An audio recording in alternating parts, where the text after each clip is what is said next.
This certainly is bananas. So if you guys have been following Happy Healthy Vegan here on YouTube, you probably know that they were on the doctor show maybe about a month ago or so talking about the banana diet, banana island, just eating bananas for a period of time to cleanse yourself, or even a high banana diet including lots of bananas in one's diet. And of course, the doctors had different feelings about that diet. One thing that really stood out to me is when one of the doctors said it's unhealthy to eat lots of bananas. Bananas are my favorite fruit. Yeah. I love bananas. I wish I thought it was healthy to eat 10, 20 of them a day because I love them. I mean, just from a nutrition standpoint, I can't imagine someone trying to advocate health and telling someone to restrict fruit. To restrict fruit, one of the most natural things the human being can eat is fruit. A banana is full of nutrition. I can't imagine a health professional telling their patient to restrict fruit. Now, as Ryan has been going back and forth with these videos on the doctors, in one of his videos he showed that Dr. Stork actually promotes a low-carb diet. Let me tell you, bacon and eggs for breakfast is okay because you got protein in this. He promotes bacon and eggs for breakfast. There's no wonder why he's telling people to restrict their carbs, why not to eat too many bananas. There's a reason for that, because he promotes eating a low carbohydrate diet, high in fat, but low in calories. So that's a trick with all these low carb diets. That's the reason why they work, is because they're telling you to restrict your carbs, which restricts your calories overall. You can't eat all the bacon and eggs you want to still be lean and healthy. So you can either restrict your carbs, restrict your calories, eat bacon and eggs, or you can eat all the bananas, all the carbs you want, and still be healthy and lean. Now, I will tell you a doctor who doesn't restrict carbs, who doesn't restrict fruit, who doesn't restrict bananas, and that's Dr. Neil Barnard. He's reversing type 2 diabetes on a high-carb, low-fat vegan diet. Now, I do remember when they had Dr. Barnard on the doctor's show. Check out this clip. There are people who come into our center and they discover that they throw away all those arduous diets and carb counting and so forth, and instead they're just eating a plant-based diet. Their metabolism rises about 16% after a meal, so the weight just comes off. Now, a lot of people will do it because it's the only diet that opens up the arteries again. So if you're headed for a heart attack or a stroke, this is the way that no other diet can do this, but a plant-based diet opens the arteries again. And by the way, for any men in the audience, those artery blockages don't just cause heart attacks, they also cause impotence. I want to challenge sort of this opinion of one is better than the other, because I think where I stand is your way is healthy, but my way is healthy as well. And your way is probably better because it's better for the environment. It's better for some people, because we also know for pregnant women, they can't necessarily cut out those animal-based vitamins that they get, or else they'll be deficient. And so for vegan women who are pregnant actually have to take supplements because they can't get certain vitamins. Well, what you're saying is it's right in the sense that you do need to look at your nutrients, but the nutrients on a meat-based diet are much worse. When a person goes to a vegan diet and the vegetables and fruits and whole grains are coming in, your fat content goes way down and cholesterol goes down, but beta-carotene goes up and vitamin E, and your nutrition overall is better for you and better for your baby. We're not saying that you cut out the plants. That's the idea. We're saying that you have both, because you can only get some of those certain vitamins from... The point that I'm making is vegan women in pregnancy have fewer complications, healthier babies. And that's not necessarily from the vegan diet. That's necessarily because they just lead a healthier lifestyle. Well, they're often better educated, and they're exercising, and they're not smokers. And that's why the recommendation is, if you're pregnant and you're vegan, you are going to need to consult your doctor about taking some vitamin supplements. Forget veganism, vegetarianism. I was so anemic, and I kept getting sick, so I believe that my biology... A vegetarian diet with dairy products can make you anemic, because as we all remember from those lectures in medical school, the dairy products reduce iron absorption. So throwing out the dairy is a good thing too. By the way, it's not as if we haven't put this to the test.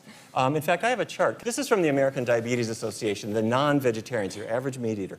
Their body mass index, which, as you know, ought to be below 25. Oops, they're pushing 29 almost. Semi-vegetarians, meat less than once a week, down to a little bit thinner than pesco-vegetarian, meaning fish, no other meat at all. They're a little thinner. The lacto-ovo, milk and egg type vegetarians, they're a little thinner. But the only group that's right in the smack in the middle of the healthy weight range is the vegans. But the reason that the American Diabetes Association did it is my next chart, which is diabetes, which is an epidemic everywhere. Look at the vegans. It's almost non-existent. The meat eaters, as you know, you see them every day, lots of diabetes. So you're right, a person can choose wherever they want to go on the spectrum. But for me as a doctor, what am I going to suggest? I'm going to suggest learn how to eat brown rice and spaghetti and marinara sauces and have oatmeal for breakfast instead of the sausage. You're going to do better. Okay, wait, hang on, because I've gone vegan, okay, and I am an animal lover, and I am very aware of what conventional meat, as in factory farming, is doing to the planet. It is terrible for the planet, and it's actually terrible for our bodies if you're eating corn-fed beef with antibiotics and hormones and fish that's loaded with mercury. So I get all of that. I really do. I do grass-fed beef once a month. I do ethical seafood and egg occasionally. I think there's a balance. And I know that I've been healthy and I have a lean body fat. You know, so here's what we've learned here. That's the diet that works for you. Dr. Barnard clearly showed evidence of how a high carbohydrate vegan diet is the best diet one can eat. He showed the data and displayed it right to them, yet they rejected and ignored the evidence. They basically shut Dr. Barnard down. Well, that's what these type of shows do, is they add a bit of controversy and a bit of a dispute, you know, for entertainment purposes, which is fine. And, you know, sort of keep a conservative standpoint and recommendations so they don't seem too extreme. They sort of fit right in the middle. And just like the doctors, Dr. Oz is another one of these types of shows. The biggest challenge that I have with vegans, vegetarians, is they become carbarians. They only eat carbs all the day long. Don't eat all the carbs. You're gonna have your protein from beans, from tofu, from other sources that still give you nutrients that you need. So as you can see, there's a lot of misconception out there.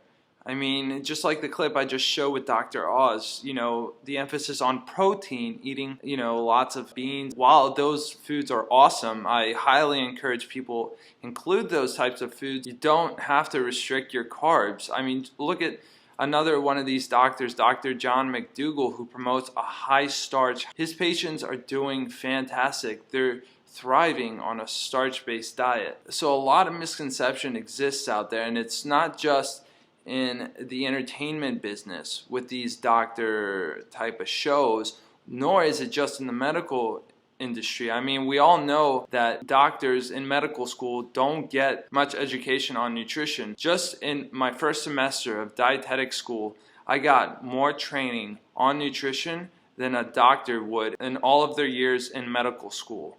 That's how little they're taught in nutrition. But this misconception is still carried over in the dietetics field, in the nutrition field. People who go to study dietetics, you know, I interact with all sorts of people every day, whether it's students, you know, health professionals, professors, dietitians, whatnot. You know, I still see it because the whole concern is around carbohydrates. It's around carbohydrates, but no one will think twice about consuming fat and animal products, yet those have been correlated to chronic diseases and poor health. So my overall message for this video is not to criticize this person and that person. You know, I don't hate anyone. I don't hate Dr. Stork, Dr. Oz, you know, anyone else who disagrees with a vegan diet. My message here is to help spread the education. You know, it's probably not someone's fault for not promoting a vegan diet. They're probably not doing it on purpose just to go against it. As much as we like to think that, you know, they have their own reasons why they're promoting that diet. Maybe they haven't done their research properly, or they don't know certain facts, or if they just have been taught wrong.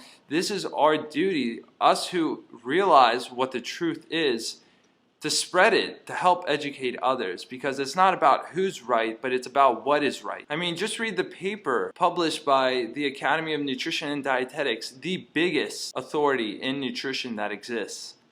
Look at the paper that they wrote on vegan diets and how they can possibly prevent chronic diseases such as heart disease, cancer, diabetes, and many more. So that's all I'm saying here, guys. Just help spread the education. Just inform people. That's all you need to do, is just help inform someone and let them make their own decisions. So I hope you guys enjoyed this video. Give this video a thumbs up if you found it helpful. And also make sure to subscribe to my second YouTube channel, Symposium Films. Got lots of good stuff on there for you guys. Also, if you guys have any questions, post them down below or come on to my Facebook page. I check the comments and messages on there pretty frequently. So that's it, guys. Until next time, remember to keep it carbs, baby. Keep it carved.